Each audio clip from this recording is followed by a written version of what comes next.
참으로 행복한 예배입니다.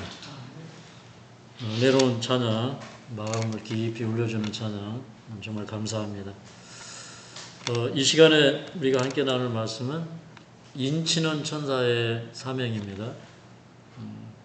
셋째 천사가 인치는 일을 하죠. 그 인치는 천사의 사명에 관해서 오늘 살펴보도록 하겠습니다. 이 말씀을 드리기 전에 우리 셋째 천사의 기별이 무엇인지 잠깐만 좀 되짚어보고 이 말씀을 드리도록 하겠습니다. 첫째 천사의 기별은 창조주 하나님을 경배하라입니다. 그러면 첫째 천사의 기별의 경험은 무엇일까요? 창조주 하나님을 경배하는 사람의 첫째 천사의 경험. 역사적으로 첫째 천사의 기별을 경험한 사람들은 어떤 경험을 했을까요? 첫째 천사의 기별은 거듭남의 기별이에요. 거듭남, 또 칭의의 경험, 그 다음에 개혁의 경험. 시대의 소망 104쪽에 보면 영문 페이지입니다. 제가 페이지 말씀드리는 거 다 영문 페이지. 한글 페이지는 늘 바뀌기 때문에 이제 영문 페이지를 기억하고 있으면 좋습니다. 침례 요한은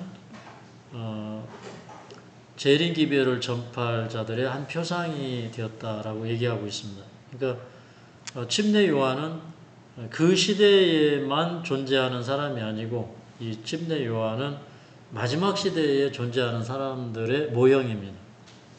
근데 마가복음 1장에 보면 침례 요한은 개혁자로 줍니다. 그래서 광야에서 살아요. 그죠? 광야가 뭡니까? 오늘날로 시골 생활. 그 다음에 약대 털어서 입고는 뭐예요? 입고. 이건 의복개혁입니다. 그 다음에 메뚜기와 석청을 먹더라. 근데 메뚜기는 이제 번역이 잘못돼서 그렇고 원래 이게 콩과 식물입니다. 콩. 그 다음에 콩하고 꿀을 먹었어요. 석청은 꿀을 얘기합니다. 그러니까 이거는 이제 산골 깊은 곳에 들어가서 살다 보니까 이제 이런 콩이나 양봉이나 이런 게 잘 되잖아요. 근데 이제 침례요한은 특별히 날 때부터 포도주와 독주를 마시지 말라 그랬어요. 음식물 개혁을 철저하게 한 사람이죠. 그래서 이제 음식물 개혁. 그 다음에 또 이 광야에서 먹고 입고 또 그 다음에 죄사함을 얻게 하는 회개 침례를 베풀었어요. 그러니까 그냥 사람들이 물속에 들어갔다 올라온 게 아니라 침례 요한에게 나아가면 사람들이 죄 용서를 받고 죄 씻음을 받고 거듭나는 경험을 해요. 진짜 그런 회개가 이루어졌어요. 그래서 첫째 천사의 기별의 경험은 그런 거예요. 그래서 재림운동 당시에 우리 초기모집의 첫째 천사의 기별을 읽어보면 첫째 천사의 기별이 뭐다라고 하는 문자적인 설명보다는 그때 당시에 첫째 천사의 기별을 받아들인 사람들은 이런 경험을 했다. 그런데 자기 죄가 용서받았다는 확증을 얻기까지 하나님 앞에서 떠나지 않았어. 그러니까 그들에게는 진짜 죄 용서의 경험이 이르러 왔던 거예요. 살아남는 기별 363쪽, 4쪽 그쪽에 보면 첫째 천사의 기별을 주신 목적은 하나님의 교회를 세상에 부패케 하는 영향력으로부터 분리시키는 것이었다. 그렇게 얘기합니다. 그러니까 첫째 천사의 기별을 받은 사람들은 세상에 부패케 하는 영향력에서부터 나왔어. 그게 첫째 천사의 기별이에요. 자, 그러면 둘째 천사의 기별은 뭐예요? 바벨론에서 나와라. 근데 이미 첫째 천사의 기별을 받은 사람들은 바벨론에서 나오는 경험을 했어요. 왜? 첫째 천사의 기별을 주신 목적은 하나님의 교회를 세상에 부패케 하는 영향력으로부터 분리시키는 경험이었기 때문에 그 분리 경험을 했어요. 여러분, 바벨론에 있는 사람이 바벨론에서 나와라 합니까? 바벨론에서 나온 사람이 바벨론에서 나오라 합니까? 자기가 출바벨론이 된 사람이, 출애굽이 된 사람이 거기서 나와. 그렇게 얘기하는 거예요. 그러면 둘째 천사의 기별의 경험은 무엇이냐면 하나님의 율법을 지킬 수 있는 위치까지 끌어올림을 받았다 그랬어요. 그러니까 둘째 천사의 기별을 받아들인 사람들은 이게 우리 성소로 말하면 첫째 천사의 기별을 받아들이는 경험은 뜰의 경험, 번제단의 경험, 물두명의 경험이었다면 둘째 천사의 기별의 경험은 성소의 경험인데 그 성소의 삶 자체가 어떤 삶입니까? 성화된 삶, 그죠? 거룩한 삶. 그래서 이제 하나님의 율법을 지킬 수 있는 위치까지 끌어올림을 받았어. 그 다음에 아주 독특한 경험을 했는데 교황권의 오류에 대해서 반복적으로 연구하면서 진리의 확신을 서게 되었어요. 네. 이제 예언 문제나 성경의 핵심 진리나 이런 것들이 체계화되는 경험을 하는 것이 둘째 천사의 경험입니다. 동시에 성화의 경험입니다. 그러면 셋째 천사의 기별의 경험은 무엇일까요? 셋째 천사는 뭘 가르쳐 줬어요? 이제는 예수님께서 지성소에 들어가셔서 죄를 정결케 하시는 시대에 살고 있다. 그러므로 죄의 정결을 받아야 된다. 그랬는데 그 정결로 가는 과정이 있어요. 우리 지성소 시대에 특별히 일어나는 경험이 무엇이냐면 늦은 비. 늦은 비는 곡식 익도록 해요. 그러니까 품성을 고정시키는 일을 합니다. 그러니까 거듭남의 경험이 없는 사람들은 어떻게 할까요? 이게 늘 불안하죠. 어떤 때는 좀 거듭난 것 같다가 어떤 때는 안 난 것 같다가 왔다 갔다 해요. 그런데 이제 둘째 천사의 기별을 받아들인 사람들은 그 거듭남이 그 사람을 성장하게 합니다. 그래서 어디까지 성장하게 해요? 그리스도의 장성한 분량에 이르도록 성장하게 합니다. 네. 그래서 이제 그 성서의 촛대를 보면 7가지가 있는데 키가 똑같아. 가운데 있는 예수님을 상징한다면 옆에는 뭐예요? 그 6가지는 우리도 예수님처럼 성장할 수 있다. 그런 걸 이제 보여주고 있죠. 이제 늦은 비의 경험이 있어야 곡식이 익어요. 알곡이 돼요. 그럼 알곡이 되면은 그때서 받는 게 무엇이냐면 인침이에요. 예. 그러니까 인침이 된 사람에게 죄의 정결이 이루어지고 죄의 도말이 이루어지는 거예요. 그러니까 셋째 천사의 기별의 경험은 무엇이다? 늦은 비, 인침, 죄의 도말.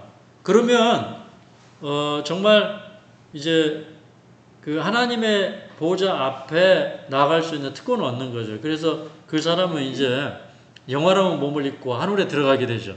그게 이제 셋째 천사의 기별의 경험이라고 할 수가 있습니다. 근데 그 가운데서 특별히 추수의 시대에, 그러니까 지금은 추수의 시대예요.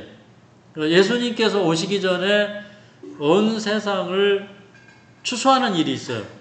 그런데 그 추수하는 일을 맡은 사람들이 바로 셋째 천사인데 그들이 진리를 전파함으로 그 기별을 받아들인 사람들이 준비되게 하는 거예요. 그러니까 익어요. 그 기별을 받아들인 사람들이 있고 그 다음에 인침을 받게 되는 그런 경험을 합니다. 그러니까 도덕적 품성이 우리 성품 속에서 완전하게 되는 것이 곡식이 있는 경험이다 그랬습니다. 그래서 오늘 이제 그 인치는 일을 하는 것이 특별히 셋째 천사이고 또 인침을 받은 자들이 나아가서 인치는 일을 해요. 그 사람들이 또 14만 4천이기도 해요. 그러나 인침을 받았다고 해서 다 살아서 승천하는 건 아니에요.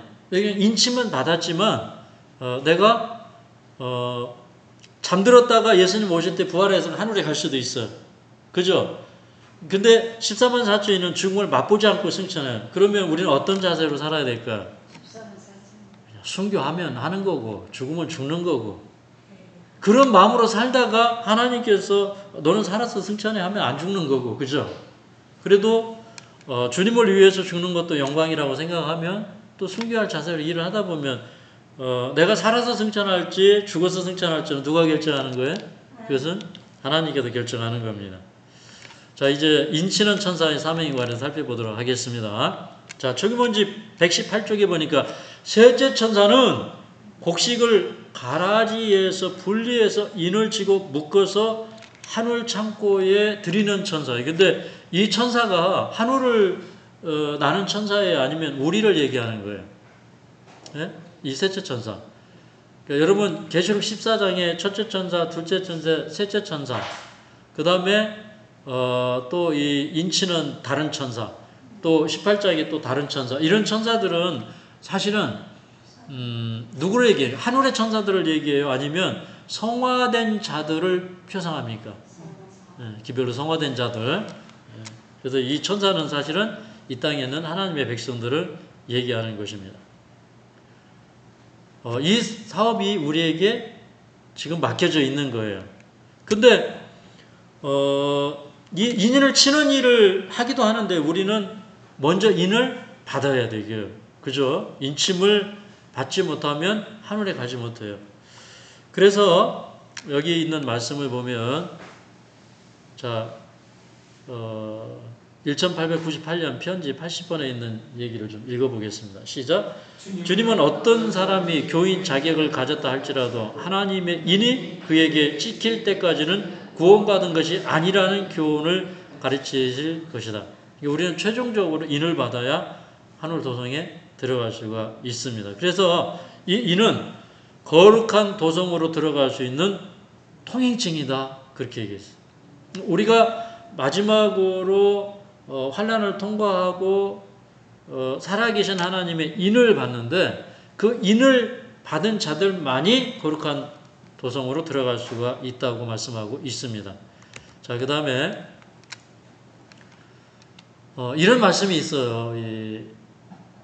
예레미야 8장 20절에 보면 추수할 때가 지나고 여름이 다하였으나 우리는 구원을 얻지 못한다 하는도다. 그러니까 이 예레미야는 이렇게 추수 때, 추수할 시기에 대해서 굉장히 중요한 얘기들을 합니다. 근데 원래 이제 팔레스틴 지역은 이 추수를 봄에 하잖아요. 봄에. 그래서 이렇게 그 요제절 그 추수가 있잖아요. 보리추수 있고 그다음에 오순절에는 밀추수가 있어요. 그 사이가 이제 49일이 떨어져 있죠. 그래서 요제를 드린 날로부터 50일째 되는 날이 이제 오순절이잖아요. 근데 그 요제에서부터 오순절까지 그 추수 이 절기가 표상하는 것들이 있어요. 그래서 이제 그런 것도 우리가 좀 나중에 시간이 좀 나면 다시 한번 연구를 해보도록 그렇게 하겠습니다. 근데 봄에 이렇게 밀추수, 보리추수 다 됐어요. 그리고 이제 여름이 왔어요. 그 여름은 뭐냐면 이제 추수 때가 다 지나가는 거예요. 근데 그때까지 우리는 구원을 얻지 못한다 하는도다. 이렇게 하면 안 되죠. 그래서 이게 다 때가 있다는 거예요. 씨를 뿌릴 때가 있고 추수할 때가 있고 그것을 저장할 때가 있는데 그런데 그 시기를 놓쳐버리면 안 되잖아요. 근데 여러분 이게 인치는 천사가 각 사람에게 인침을 하려고 지나가는데 아무 때나 지나가지는 않겠죠. 근데 누구나 다 개인마다 은혜의 시기가 달라요. 그죠? 그리고 최종적으로 은혜의 시기가 역사적으로 마칠 때도 있지만 개인마다 그 은혜의 시기가 달라요. 근데 그 천사가 인치는 천사가 왔다 우리 곁을 이렇게 지나가. 그러면 그 사람은 끝나는 거예요. 그죠? 그렇기 때문에 인침을 받을 수 있을 때 인침을 위해서 준비해야 된다는 거죠. 대다수의 사람들이 뜨뜻 미지근을 한 상태에 있다. 이게 라오디게아 교회의 특징이잖아요. 왜 그렇다? 마음을 반만 바쳤기 때문에 그렇다. 사실 주님 안에서 우리가 깨어지고 거듭나고 그 안에서 자라나는 경험을 하는 것이 불가능한 일이 아니에요. 그건 누구든지 자기가 원하면 할 수 있어요. 근데 언제 그런 일이 일어납니까? 자기 마음을 온전하게 들였을 때 그런 일이 일어나는 거예요. 내가 지난주에 우리 박 집사님 가정에서 그런 말씀 드렸죠. 그 요셉이 채색옷이 다 벗겨지고 그 다음에 애굽의 노예로 팔려가잖아요. 근데 여호와께서 요셉과 함께 하심으로 요셉이 형통한 자가 되어 애굽 사람의 집에 있으니라 이렇게 얘기했어요. 근데 그러면 그 요셉이 아니 그 앞에 수많은 어려움이 있잖아요. 이게 노예로 살아간다는 게 이게 얼마나 힘든 일입니까? 그런데 성경은 뭐라고 딱 얘기하고 있어요? 요셉이 형통한 자가 돼요. 이미 형통한 자가 됐으니까 그는 어디에 놓여지든지 어떤 환경에 놓여지든지 그는 형통한 자가 될 것이었어요. 근데 어떻게 그가 형통한 자가 되었을까요? 그냥 자기가 그렇게 형들한테 이렇게 구덩이에 던져지고 또 다시 노예로 팔리고 하는 순간에 나는 어떠한 일이 있어도 하나님과 동행해야 되겠다. 하나님과 함께 해야 되겠다. 그러면서 그런 노예 신분임에도 불구하고 자기 신앙에 대해서 공언하고 나는 하나님을 믿는 사람이라. 그래서 그 주인이 요셉을 보니까 하나님께서 여호와께서 함께 하심으로 요셉이 하는 모든 일들이 형통하는 거예요. 그러니까 잘 되어가. 그러니까 요셉에게 믿음을 갖게 되었고 모든 일을 요셉에게 다 맡기는 그런 일이 일어났던 겁니다. 그래서 우리가 마음을 드린다는 건 이렇게 참 중요한 일인데 이렇게 마음을 주님 앞에 드리면 첫째 천사의 경험, 둘째 천사의 경험, 셋째 천사의 경험을 저는 순서적으로 할 수 있다고 봅니다. 저는 예전에 이제 요즘에 이제 우리 이 방집사님 가정에서 시골 생활 기별 많이 전하시잖아요. 그래서 저는 예전에 그냥 꼭 시골 가야 된다 이런 생각 때문에 갔다기보다는 그냥 인도하심을 따라가다 보니까 시골에 와 있더라고요. 네. 근데 그때 주머니에 돈이 하나도 없었어. 그래서 2달 동안 땅을 보러 다녔는데 정작 주머니에는 돈이 하나도 없었어. 근데 2달을 보고 다니는데 나중에는 이제 눈물이 나려고 하더라고요. 땅은 봐야지 돈은 없지. 그래서 진짜 눈물이 나는 저녁이었어요. 여기 보니까 그날도 평창에 와서 이거 저것을 뒤지면서 가다 보니까 그날도 역시 땅을 못 찾았어요. 그런데 이렇게 언덕을 올라가는데 저 언덕 밑으로 저수지가 보이고 그 옆으로 이렇게 새길이 쭉 골목을 타고 골짜기를 타고 들어가는 길이 보여서 거기를 한번 들어가야 되겠다 싶어서 차를 돌려가지고 그 골짜기로 들어갔어요. 거기에서 제가 1200평의 땅을 처음에 사게 되었습니다. 그런데 땅만 보고 왔는데 돈이 없어요. 그래서 이제 소망을 얘기해요. 돈이 없을 때는 소망을 얘기해요. 그때 이제 제 친구에게 내가 이 사업을 하다 보니까 이렇게 하나님의 능력으로 사람들이 치료가 되고 천국 복음이 전파되는데 세상에 이것밖에 할 일이 더 있나? 그러니 자네가 이 땅 살 돈을 어떻게 해봐? 그랬더니 친구가 대출을 얻어갖고 왔어요. 그래가지고 그걸 샀어요. 그래서 잔금을 주려고 갔는데 쭉 비포장 도로였어요. 전기도 없고 도로 포장도 안 돼 있고 그런데 집 앞에서부터 포장이 앞에까지 한 반쯤까지 포장이 쫙 된 거예요. 그때 이제 저는 마음속에 확신이 옵니다. 하나님께서 길을 내시는구나. 길을 낸다는 의미가 여러 의미잖아. 근데 하나님께서 내 인생에 길을 내시는구나. 어떻게 된 겁니까? 그랬더니 이 면에서 깔아줬다는 거예요. 그렇게 깔아달라고 해도 안 깔아주더니 당신 내가 이 땅을 산다고 그러니까 바로 포장을 해줬다는 거예요. 근데 그때부터 계속 길을 내주시더라고요. 그래서 이제 정말 하나님께서 길을 내시는 걸 믿었기 때문에 재벌이는 헛간을 하나 얻었어요. 그러니까 사람 사는 헛간이 아니에요. 재벌이는 헛간이에요. 부엌도 없어요. 이 난방도 안 돼요. 그냥 흙바닥이에요. 그런데 보니까 옆에도 좀 무너졌어요. 그래가지고 산에서 흙을 해다가 이게가지고 그 벽을 바르고 장판을 깔고 전기장판을 깔고 거기에서 이제 그 단칸방에다가 헛간에다가 이 가운데 이렇게 도제기를 치고 이쪽은 장모님 사시고 이쪽은 우리 부부가 살고 그렇게 해서 밥에 먹을 데가 없어서 부엌을 빌려서 밥을 하고 우리가 밥을 해서 주인을 먹이고 하면서 시골 생활을 시작을 했습니다. 그리고 요양원을 지어야 되는데 돈은 1원도 없어요. 그래서 이제 할 수 있는 일이 뭐예요? 거기 땅에 가서 하루에 3번 기도하는 겁니다. 하나님이 지어주셨을까요?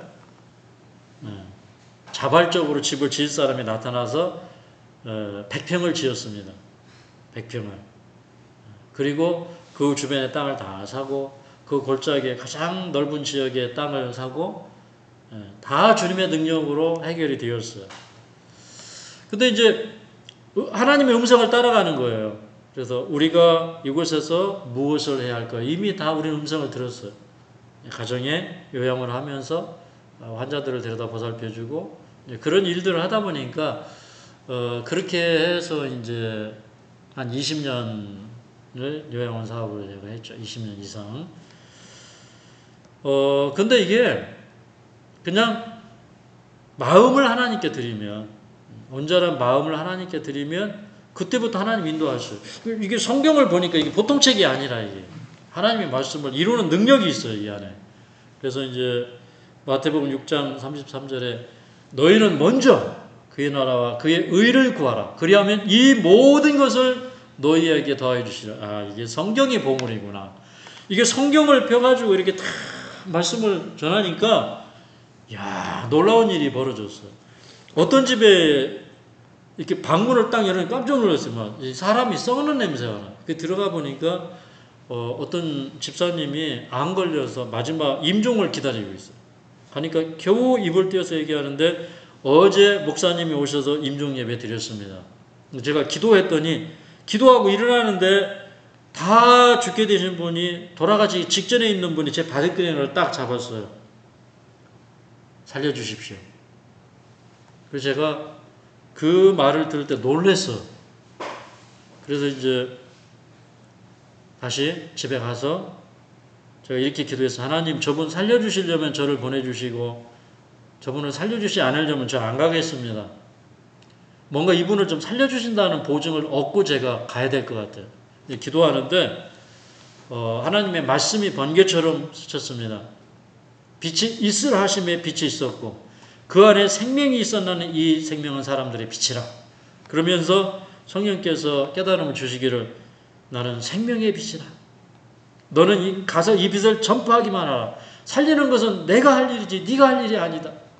너는 가서 말씀을 전파하기만 하라. 그래서 가가지고 그분에게 제가 성경을 읽으면서 감동받은 이야기를 그냥 이렇게 스토리식으로 얘기해 주는 거예요. 아브라함의 하나님이 아브라함의 하나님인 줄 알았더니 나의 하나님이더라. 야곱을 인도하신 그 하나님이 야곱의 하나님인 줄 알았더니 내가 야곱 같은 사람이고 그 하나님이 나의 하나님이다. 그런 얘기 해주는데 이분이 이게 완전히 이제 몸이 거의 못 움직이는 분이 듣는데도 말씀이 들어가니까 힘이 나는 거예요. 며칠 지나니까 앉아서 예배를 드려요. 분명히 엊그저께 임종 예배 드리고 교회에서 다 와서 임종 예배 드리고 갔는데 그런데 그분이 조금 있다 밥을 먹어요. 2달 뒤였을 때 제가 오늘은 수락산에 등산을 갑니다 했더니 저 다 나왔어요. 저 데리고 갔어요. 그래가지고 그분하고 같이 수락산 갔어요. 2달 후에. 아멘입니까? 근데 놀라운 일이 벌어졌어요. 거기 와가지고 어떤 분이 늘 이렇게 이분을 간호하기 위해서 딸의 친구분이 와서 간호하는데 제가 사모님 이쪽으로 오세요. 그 성경을 펴놓고 하나님 말씀을 제시했어요. 그런데 놀라운 일이 벌어졌습니다.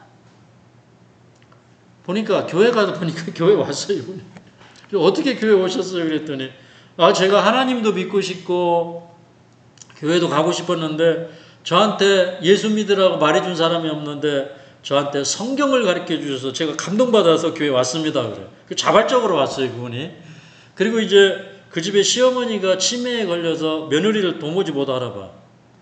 그래서 어머니 저 누구예요? 그러면 그 시어머니가 며느리를 향해서 당신 누구예요? 이렇게 얘기해요. 며느리 얼마나 서운하겠어요. 그런데도 제 마음속에는 이분한테 성경을 가르쳐 드리자.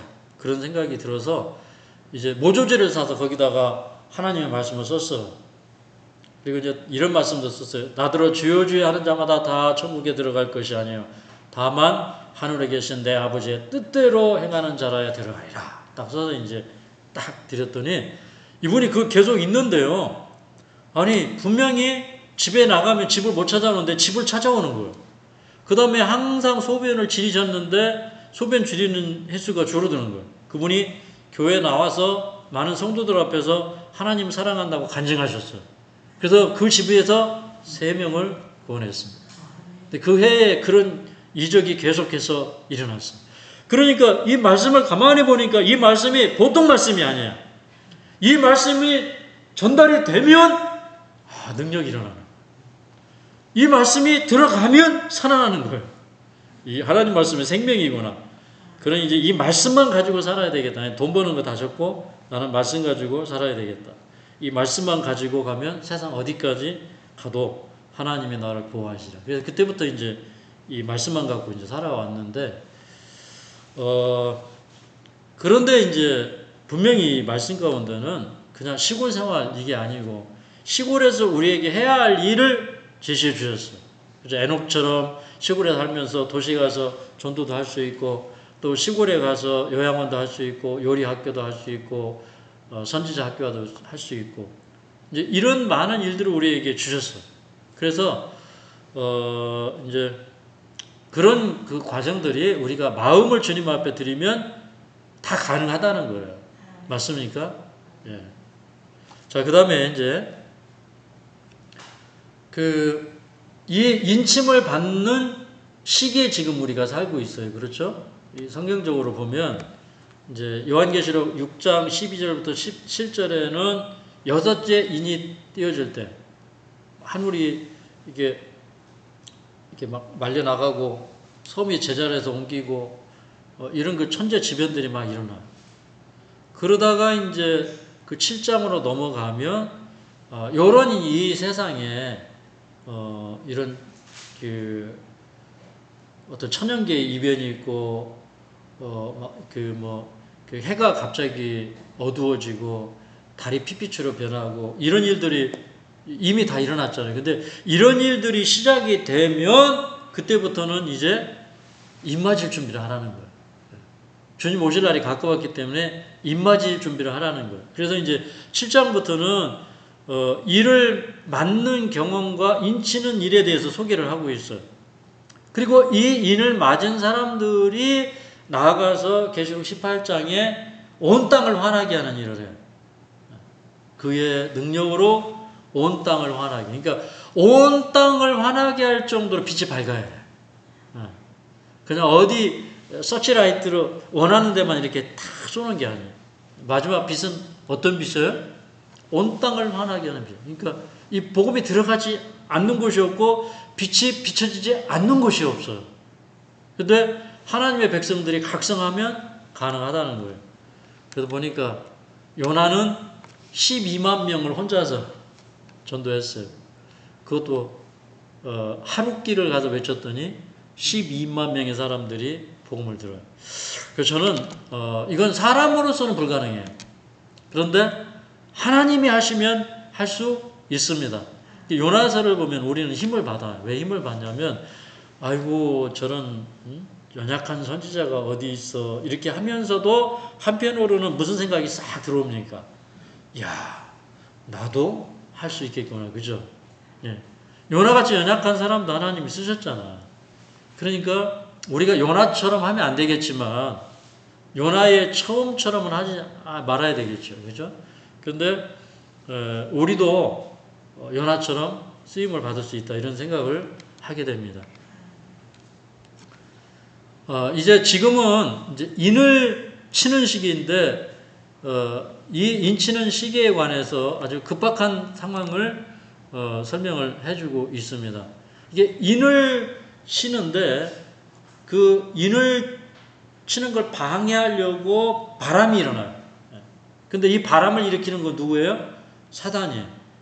근데 그 바람이 일어나면은 인치는 일을 하지 못하기 때문에 바람을 붙잡아야 돼요. 그래서 이제 천사가 바람을 붙잡고 있는데 바람을 붙잡는 것이 천사이기도 하고 그 다음에 바람을 붙잡기 위해서 기도하는 우리들이기도 해요.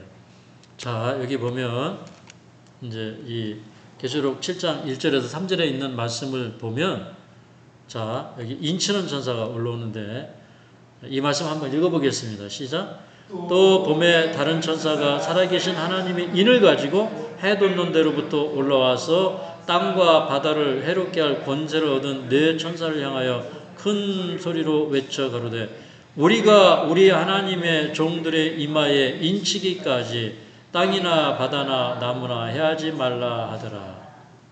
여기 보면 이 인치는 천사가 올라와. 이 인치는 천사는 사실 셋째 천사예요.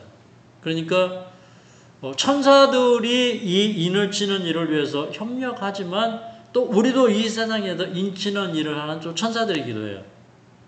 그래서 이제 하나님의 종들의 이마에 인치기까지 바람이 일어나면 안 되니까 그 땅에 있는 사방의 네 천사가 바람을 붙잡고 있어요.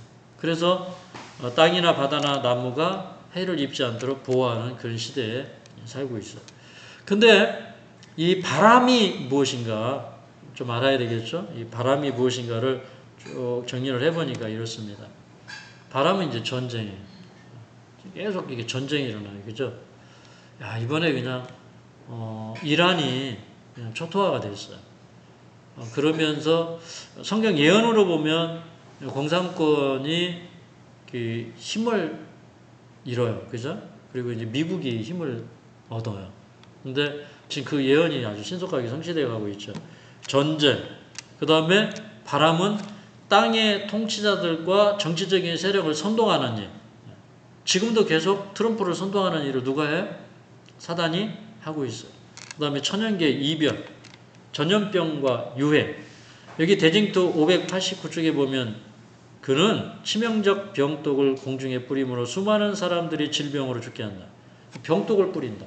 그러니까 이 병독이 뭘까요? 이게 이제 무슨 전염성 바이러스.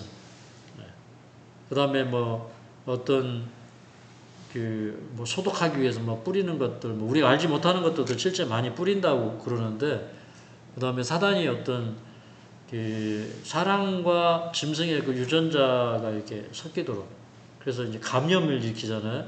이제 그런 것들을 사단이 계속 만들어내죠.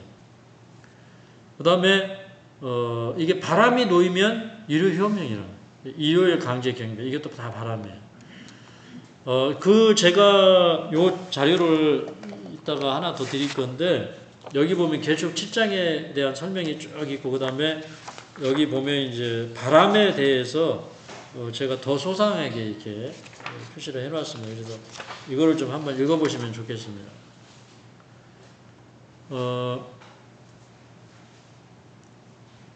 사실 이게 바람은 은혜의 시기 동안에만 붙들려 있는데 바람이 놓이면 은혜의 시기가 끝나요. 그러면 악인들을 제어하던 성령의 능력도 제거돼 버려요. 그럼 어떻게 될까? 상상하기 싫어. 왜 그러냐면 사람의 모습이 그때 가서는 이 어떤 모습을 변해 있어요? 이건 사람이 아니고 악마의 모습으로 변해 있어요. 그래서 우리가 지금 바람을 붙잡는 시기에 더 일할 수 있도록, 그리고 더 은혜의 시기가 연장이 되고 또 지성소 정결 사업이 더 연장될 수 있도록 우리는 기도해야 됩니다. 바람을 놓으면 알곡과 가라지가 딱 구분이 되면서 악인들과 의인들의 운명이 결정이 돼요. 그리고 인을 맞은 사람들은 야곱의 환란에 들어가게 됩니다. 그 야곱의 환란을 우리가 맞이하게 되는 그 이유가 뭐라고요? 사단이 계속해서 지금까지 사람이 어떻게 죄 안 짓고 살 수 있어? 이걸 주장했어요. 그죠? 그러니까 야곱의 환란이 되면서 은혜의 시기가 끝나죠. 죄를 위한 중보가 없어요. 그럼에도 불구하고 죄짓지 않고 사는 사람들이 생겨요. 맞습니까? 네. 그렇기 때문에 하나님의 율법은 영원해. 왜 그러냐면 하나님의 율법이 지킬 수 없으면 그게 어디 율법입니까? 그 인간과 너무 멀리 있는 것이죠. 그런데 새 언약은 하나님의 법을 어디에다 둔다고 그랬어요? 그날 이후로는 내 법을 너희 마음에 두고 그랬잖아요. 그러니까 우리 마음이 지성소예요. 그죠? 여기가 지성소. 그 다음에 너희 생각에 기록하래. 그러니까 하나님의 법이 생각에 기록되는 게 뭐예요? 그게 품성인 거예요. 맞습니까? 네, 품성. 네. 자, 바람을 붙잡는 일은 언제부터 시작되었을까요? 그 바람을 붙잡는 그 계시를 처음 받은 게 1849년 1월 5일입니다. 그래서 저는 이제 적어도 그때부터는 하나님께서 바람을 붙잡는 시기에 살고 있지 않는가. 사실 인치는 사업은 1844년부터 시작이 된 거예요. 그러니까 이미 바람을 붙잡는 일은 시작이 되었다는 거예요. 은혜의 시기가 계속 연장되고 있죠. 여기 보니까 7장 2절에 다른 천사가 올라오는데 이 다른 천사가 인치는 천사이고 이게 셋째 천사입니다. 근데 여기 보면 인치는 사람들이 단수의 복수예요. 인치는 사람들이 복수예요. 그죠? 우리 하나님의 종들이 이마에 인치기까지 땅이나 바다나 나무나 해하지 말라 하더라. 그러니까 입맞은 자들이 점점 늘어나고 그 사람들이 알곡과 가라지를 분리해서 인치는 일을 계속 해나가요. 이 바람을 붙잡고 있을 동안에 우리가 해야 할 일이 무엇인가? 그러니까 기별로 인을 치기 때문에 우리는 이 셋째 천사의 기별을 증거해야 돼요. 근데 여러분 조기문 집에 보면 그런 얘기 있죠. 이제 셋째 천사의 기별을 받아들였지만 첫째와 둘째 천사의 기별의 경험을 하지 못한 자들은 그것을 경험한 자들에게 가가지고 배운다는 말씀이 있어요. 그래서 저는 이제 셋째 천사의 기별, 셋째 천사의 기별의 예언적 적용이라는 책을 썼지만 이거는 처음에 제가 셋째 천사의 기별이 도무지 뭔지 이해가 안 갔어요. 하도 연구해도 모르겠어서 하루는 이렇게 기도했어요. 이 경험이 뭔지 저에게 좀 가르쳐 주시면 제가 경험을 해봐야지 이거 경험 없이 이 책을 쓰려니까 안 되겠다고 이제 기도를 하고 딱 책을 폈는데 그때서 제가 보이기 시작한 게 있어요. 이게 화이 선지자는 첫째 천사의 기별이 뭐고 그 기별을 설명하려고 애를 쓴 게 아니라 첫째 천사의 기별을 받은 사람들은 이런 경험을 했어. 재림이 가깝다는 사실을 알고 그 다음에 재림 기별을 전파하는데 연합하는 경험을 했어. 그리고 자기 죄가 진짜 용서받았다는 확증을 얻을 때까지 하나님 앞을 떠나가지 않았어. 그 진짜 회개 경험이 이루어지. 그래서 세 천사 기별의 예언적 적용에는 첫째 천사의 기별을 받은 사람들이 어떤 경험을 했는지 그 경험적으로 쭉 제가 모아가지고 다 써놨어. 한 글자도 버릴 게 없어. 그 다음에 둘째 천사의 기별은 뭔지 설명해놓고 둘째 천사의 기별을 받은 사람들은 어떤 경험을 했는지 그 경험을 따로 써놨어요. 그 다음에 둘째 천사의 기별이 힘을 주는 소리가 밤중 소리였는데 밤중 소리의 경험은 어떤 경험인지 밤중 소리는 마지막에 늦은 벼의 예표거든요. 그래서 그런 것들을 이렇게 쭉 이렇게 설명을 해놨어요. 그래서 이제 가래 뽑은 기별 2결에 보면 예언의 적용성을 이해하라고. 그러니까 그 당시에 예언이 이렇게 펼쳐졌는데 그게 다시 반복이 되죠. 그래서 재림 운동을 계시록 10장에 설명하고 끝에 가서는 다시 예언하여야 하리라 이렇게 끝나요. 그죠? 그러니까 이거는 옛날에 예언한 거는 다시 반복될 거야. 그게 다시 예언한다는 거예요. 다시라는 게 뭐예요? 반복될 것이다. 그때 재림 운동 예언 연습을 한 거예요. 그때는 진짜 재림하실 사건이 아니었어요. 근데 진짜 재림하실 때가 됐을 때 그 셋째 천사의 기별의 경험을 우리가 살펴보면서 지금 우리가 여기에 와 있구나. 나는 이 경험을 하고 있구나. 이런 거를 내가 서 있는 위치를 잘 파악을 해야 된다는 것이 선지자의 권고입니다. 그 다음에 이 셋째 천사가 하는 일의 중요한 것은요. 자, 대징 605쪽을 읽겠습니다. 시작. 국가의 세력으로 교회의 제도를 강요하는 일에 무서운 결과 강신술의 친위, 법안권의 조용하면서도 신속한 발전 등이 폭로될 것이다. 야, 제가 요즘에 더 분명하게 깨닫는 게 뭐냐면 미국이 이렇게 짐승을 위하여 우상을 만들고 그 다음에 생기를 주어서 말을 하게 해요. 그러니까 교황권의 힘을 계속 실어주는 일을 미국 정부가 할 거예요. 이거 놀라운 일이 아닙니까? 네. 그 다음에 이게 용의 세력이 되어가지고 사단의 세력을 대해서 누구처럼 얘기해요? 용처럼 말해요. 입법, 사법, 행정 권한을 가지고 말을 하는 것이요. 이 트럼프의 말에 지금 다 떨어요. 그죠? 근데 이런 일들이 이제 앞으로 점점점 심화되면서 미국의 정체성을 지금 계속 보여주고 있어요. 그렇죠? 그래서 이 짐승이 이런 일을 할 것이다. 그래서 그 짐승의 정체에 대해서 우리가 설명해야 되고, 이 미국은 분명히 제가 볼 때는 음녀가 앉은 그 7머리 10뿔 가진 짐승 가운데, 그 머리 가운데 미국은 하나라는 사실에 대해서 화이트 부인은 예언하고 있다고 저는 그렇게 믿어요. 그래서 우리가 이게 숨어 들어갈 것이 아니라 이런 일을 보면 말할 수 있는 그런 대범한 사람이 셋째 천사인데, 이게요 밀리는 싸움이 아니라 이기는 싸움으로 얘기하고 있어요. 그래서 큰 능력을 얻어서 이 기별을 들은 많은 사람들이 개신교에서 나와요. 근데 이게 왜 가능하냐면 여러분 이런 거예요. 자, 출애굽할 때 그들에게 열 재앙이 임했어요. 그죠? 근데 악질 재앙이 임했어요. 악질 재앙이. 근데 이렇게 보니까 독종 재앙이 왔는데 사람하고 짐승하고 병이 같이 걸려. 여러분 인류 역사상 이 사람하고 짐승이 병이 같이 걸린 예가 별로 없어. 근데 이번에 그렇게 돼버렸어요. 짐승이 가지고 있는 바이러스 사람이 공유해버려요. 조류 독감이 이게 사람한테 와요.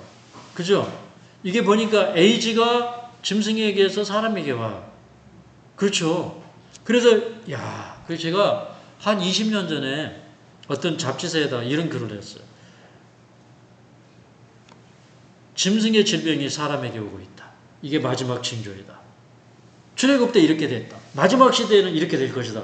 그랬는데 그때 저는 이게 요즘에 이런 전염병이 올 줄을 몰랐어요. 그리고 저는 그냥 말씀에 의거해서 이런 시대가 올 것이다. 20년 전에 썼는데 그런 시대가 딱 왔어요. 그죠? 네.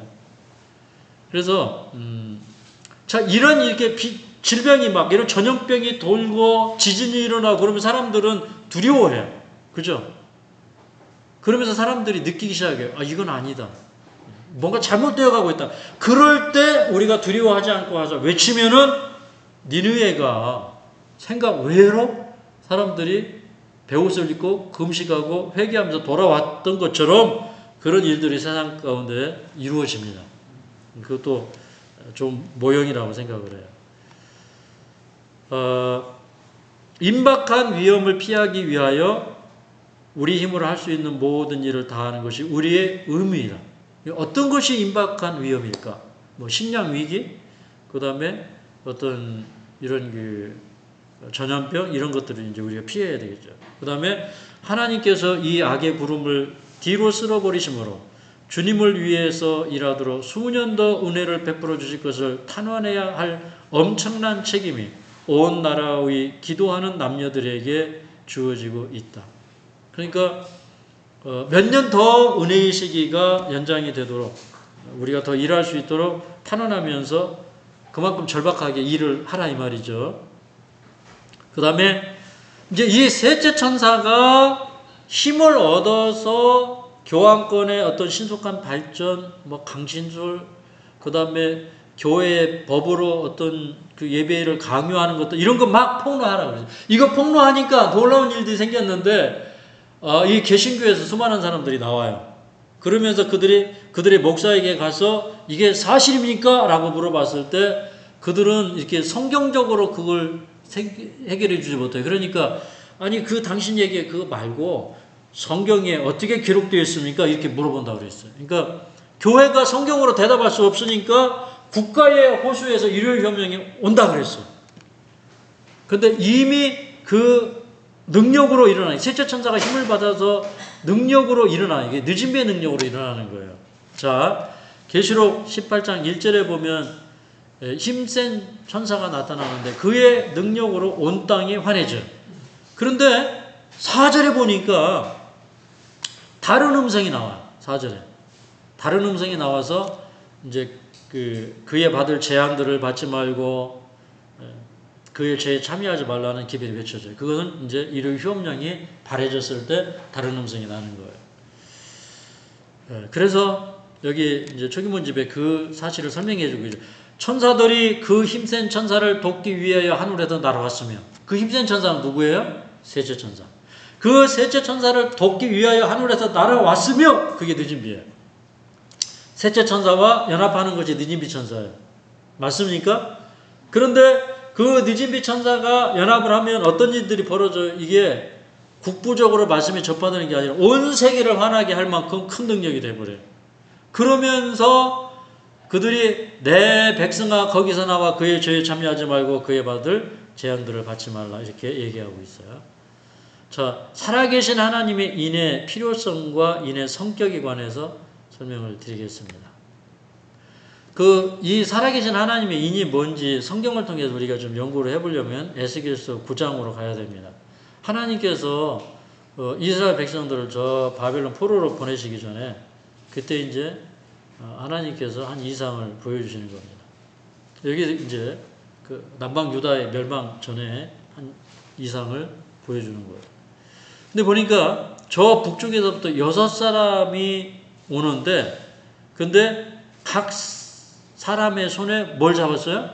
사륙하는 기계를 잡았고, 그 중에 한 사람은 가는 베옷을 입고 허리에 서기관의 먹그릇을 찼더라 그랬어요. 그러니까 사륙하는 천사와 그 다음에 인치는 천사가 같이 왔어요. 그래서 이 6천사가 다 사륙하는 기계를 잡았어요. 그러니까 이 인을 받지 않으면 뭐 한다는 거예요? 사륙당한다는 거예요. 그러니까 지금 인치는 이는 굉장히 급박한 상황이라는 거예요. 왜 그러냐면 그 사람은 끊쳐질 것이기 때문에. 근데 이 인치는 천사가 허리에 뭘 가졌어요? 서기관의 먹그릇을 가졌어요. 이 서기관의 먹그릇. 이게 굉장히 중요합니다. 요거 잘 기억을 해야 돼요. 그 다음에 여기 계속 읽어보면 여호와께서 그 가는 베옷을 입고 서기관의 먹그릇을 찬 사람을 불러 이르시되 너는 예루살렘 성읍 중에 순행하여 그 가운데 행하는 모든 가증한 일을 인하여 탄식하며 우는 자의 이마에 표하라. 어떤 사람이 인을 받을 것이다? 여러분, 죄 안 짓는 사람을 인치라 한 게 아니라 죄를 미워하는 사람을 인치라 그랬어요. 네. 그러니까 여러분, 우리가 죄인일 때는 죄를 좋아하고 죄에 대해서 굉장히 능동적이에요. 그죠? 그런데 우리가 주님 안에서 거듭나는 경험을 하면 어때요? 죄를 보면 슬퍼하고 탄식하는 성품으로 바뀌어요. 그 사람은 죄를 싫어해요. 죄를 좋아하면 죄 짓기가 굉장히 쉬워요. 근데 죄를 미워하면 어떻게 돼요? 미워하는 만큼 죄를 멀리하게 돼요. 그러니까 그 생애에서 이렇게 죄를 멀리하고 그 다음에 그 수많은 멸망해 가는 사람들을 위해서 탄식하고 울고 그런 사람들에게, 그런 품성이 완성된 사람들에게 표하라, 그렇게 얘기했어요. 네. 자, 그 다음에 에스겔서의 이 배경을 보면 예루살렘이 심판받기 직전이에요. 그런데 그 인을 받은 사람은 하나님께서 그들의 생명을 보호해 주셨어요. 그리고 이제 마지막 시대의 역사는 반복될 것이다.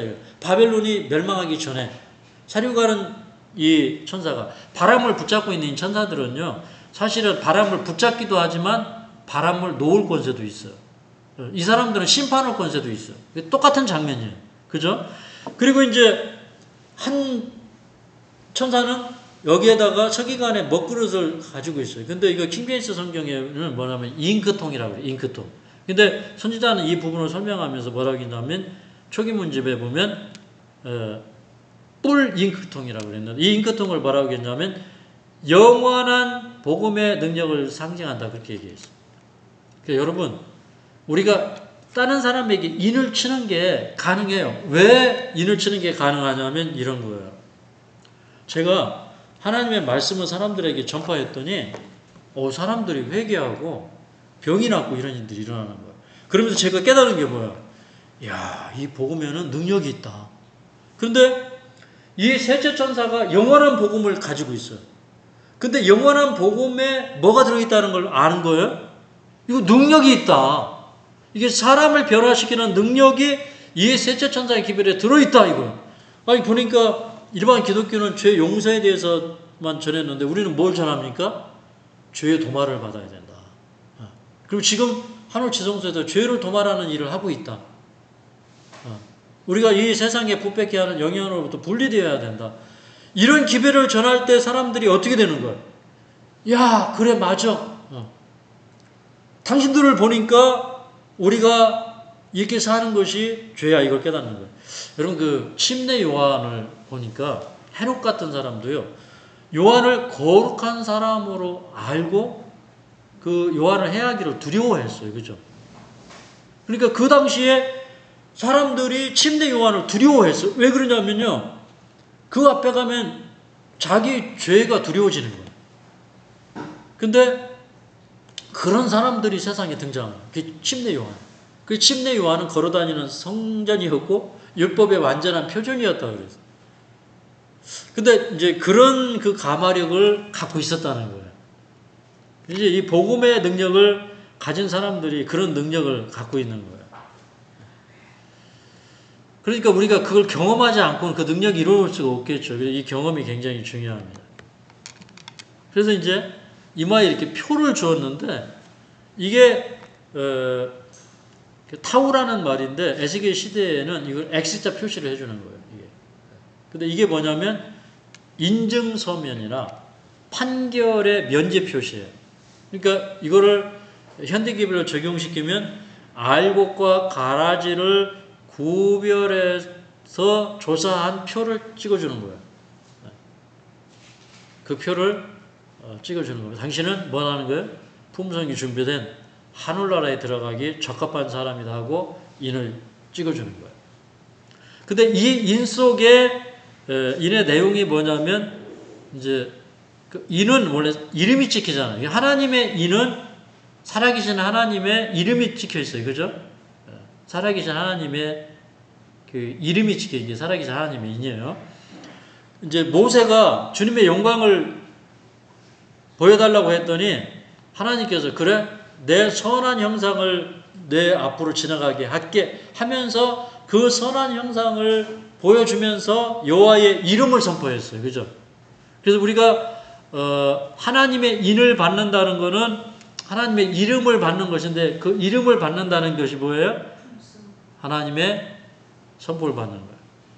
그 여러분 그 스가랴서 12장에 보면 그 오순절 성령을 받는 사람들에 대해서 이렇게 얘기하고 있어요. 스가랴 12장 보면 그 중에 약한 자는 다윗 같고 다윗 족속은 하나님 같고 그렇게 얘기했어요.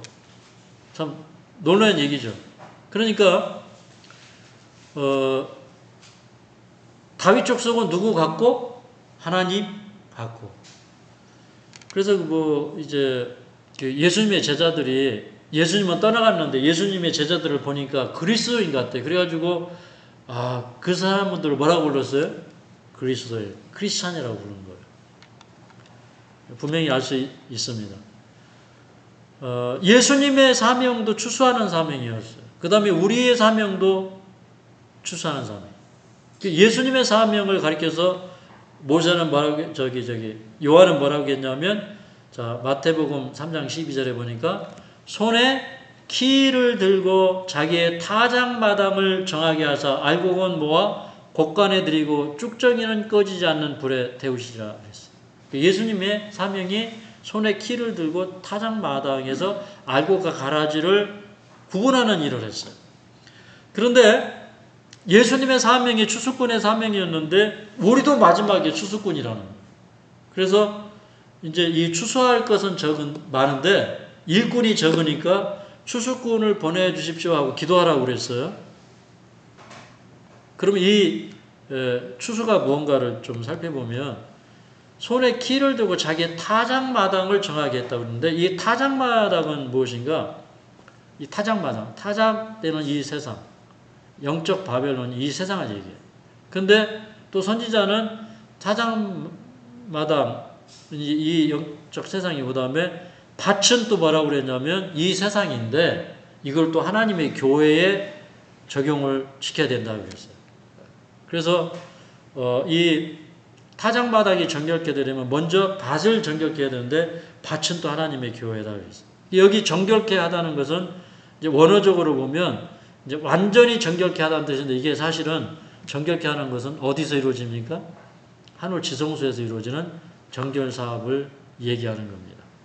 그 다음에 이제 이게 알곡과 가라지를 구분하기 위해서 키질을 해요. 근데 이 키질이 뭐예요? 키질은 뭘 이용해서요? 바람을 이용해서. 그래서 지금 바람을 이제 붙잡고 있는데 바람이 서서히 일어나고 있어요. 그 바람이 서서히 일어날 때 뭐가 이루어지는 거예요, 이제? 키질이 이루어지는 거예요. 그게 일요일 휴업령이에요. 그 키질을 통과하면 알곡과 가라지가 분리가 되는 거예요. 자, 여기 앞에 이제 설명드린 내용이 그 앞에 보면, 밑에 보면 나오죠. 밭은 세상이고, 그 다음에 세상에 있는 그리스도의 교회다. 그래서 교회가 먼저 정결케 되어야 된다는 말씀을 하고 있는 겁니다. 자, 이게 알곡은 모아 이를 치고 하늘 창고에 들이는 일. 이것은 하늘 성소 정결과 재림으로 이제 완성이 되는데 알곡과 가라지를 구분하는 키질은 무엇이라고요? 일요일 휴업령. 그래서 초기문집에 보면 하나님의 백성이 인을 맞고 흔들림에 설 준비를 하자마자 흔들림이 왔다고 그랬어요. 그러니까 키질을 하려면 알곡이 있어야 되잖아요. 알곡이 없는데 키질을 할 수가 없잖아요. 그렇죠? 그래서 예수님 못 오는 거예요. 키질을 해야 오는데. 키질하는 시기가 자꾸 늦춰지고 있는 거예요. 그 다음에 그러면 알곡은 모아서 곳간에 드리는 일을 지금 하고 있는데 쭉정이는 모아서 태우는 건 언제예요? 그거는 천년기 이후에 최종적인 불의 심판으로 이루어지죠. 그래서 이제 이스라엘 절기 중에서도 초막절이 있는데 이 초막절은 사실은 가라지는 모아서 불태우고 알곡은 곳간에 모아드리는 추수꾼을 보내시는 최후의 수확의 날을 예표하였다 그랬어요. 그러니까 지금은 우리가 이게 초막절에 살고 있는 거예요. 초막절 시대에 살고 있는 거예요. 이제 하늘에 가서 지켜지는 이게 초막절도 있죠. 하늘에 가서 우리가 이렇게 큰 잔치, 구원받은 자들이 큰 잔치를 이렇게 할 때 또 그게 이제 또 초막절이기도 합니다. 근데 이 추수꾼들을 하나님께서 보내시는데 그 추수꾼을 계시록 14장 4절에는 처음 익은 열매다 그랬어요. 처음 익었다 그랬어요. 그러니까 처음 익은 열매가 그 추수하는 일을 하는 거예요. 그러니까 처음 익은 열매라는 거는요, 이미 곡식이 되었다는 거예요. 이미 그들이 뭐가 되었다는 거예요? 입 맞을 준비가 되었다는 거예요. 그 사람들은 이제 14만 4천인이고 그 사람들이 마지막에 추수도 하고 또 이렇게 야곱의 환란이라고 하는 그 법정에, 우주의 법정에 증인으로서 승리할 사람들입니다. 자, 살아계신 하나님의 인이 어떻게 형성되는가? 제가 앞에 말씀을 드렸듯이 첫째 천사의 영적 경험을 해야 돼요. 그리고 그 첫째 천사의 경험은 거듭나는 경험, 개혁의 경험, 또 심령의 부흥의 경험 이런 거 다 있다고 그랬어요. 그런 이제 개혁의 내용을 보면 의복개혁, 음식물 개혁, 시골 생활, 또 그 다음에 사실 거기에 보면 홈스테이, 네? 교육개혁 이게 다 들어있는 거예요. 거기에. 그 다음에 둘째 천사의 영적 경험은 바벨론에서 사람들을 불러내는 경험도 해야 돼요. 내가 바벨론에서 나오는 건 첫째 천사의 경험에서 하는 거예요. 둘째 천사의 경험은 뭐냐면 바벨론에서 사람들을 불러내는 경험을 해야 돼요. 그러니까 불러내지 않는 사람들은 둘째 천사의 기별의 경험을 하고 있지 않는 거예요. 또 율법을 지킬 수 있는 위치까지 끌어올림을 받아요. 그 다음에 둘째 천사는 교환권의 오류에 대해서 이렇게 지적하고 그런 것들을 낱낱이 깨닫게 돼요. 낱낱이 연구하고 낱낱이 경고하는 경험을 둘째 천사의 경험에서 했어요. 그 사람들이 힘을 받아가지고 밤중소리의 능력이 된 거예요. 네, 그게 둘째 천사의 경험이에요. 그 다음에 셋째 천사의 경험은 이 시대에 지금 늦은 비, 인침, 죄의 도말 이런 경험을 해야 돼. 근데 이거를 미래적인 사건으로 일요일 혁명이 와야 이런 경험이 이루어져라고 하면 그거는 유대인의 경험을 똑같이 하고 있는 거예요. 그래서 이제 콜리어의 이른비와 늦은비 책이 우리 방 기자님 처제에도 있더라고요. 근데 그 콜리어는 그 부분에 대해서 좀 잘못 적용을 시켰어요. 그래서 이것을 현재적 경험으로 가져와야 이게 우리가 2888 기별을 받아들이는 거예요. 제가 시간이 가서 우선은 여기까지 하도록 하겠습니다. 그리고 나머지 컷들이 많은데 한 절반쯤 했습니다. 나머지 컷들은 다음에 시간이 주어질 때 다시 한번 말씀을 드리겠습니다. 이런 기별을 요즘에 잘 연구하지 않지만 또 하나님께서 특별한 기회를 주셔서 우리가 다시 한번 살펴볼 기회를 얻게 되었습니다. 우리 이 마지막 시대에 정말 우리 품성이 준비되어서 알곡이 되는 경험을 우리가 해야 되겠고, 또 우리도 나는 인침을 받고 하늘에 가서 살아야 되겠다. 온 우주를 여행하면서 살아야 되겠다. 그런 선한 꿈을 우리가 모두가 다 갖게 되시기를 바라면서 말씀을 마치겠습니다.